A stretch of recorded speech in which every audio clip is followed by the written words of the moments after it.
இன்றைக்கி மீன் குழம்புமா. மீன் குழம்புக்கு தேவையான எண்ணெய் ஊற்றுதேன். கடுகு, வெந்தயம், தாளிசத்துக்கு உண்டான சிறிய வெங்காயம் தாளிசத்துக்குமா, கருவேப்பிலை, வெங்காயம் வதக்கு நல்ல பொன்னிறம் ஆயிட்டுமா தாளிதம். அதுக்கப்புறம் அதில் வெங்காயம்,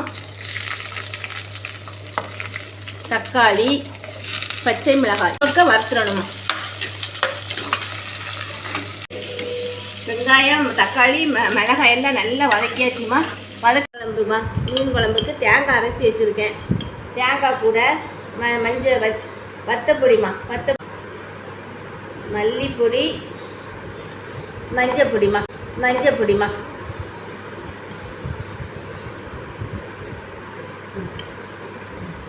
தேவையான அளவு புளி கரைச்சி வச்சுருக்கோம்மா. புளி தண்ணியும் மசால் கூட சேர்த்துக்கிடணுமா. தேவையான அளவு உப்பு போட்டு நமக்கு தேவையான மசால் ரெடி ஆகிட்டுமா. மசாலா ரெடிமா. நம்ம குழம்புக்கு கூட்டி வச்சுருக்க மசாலாவை, மீன் மசாலாவை அதில் ஊற்றிடணுமா.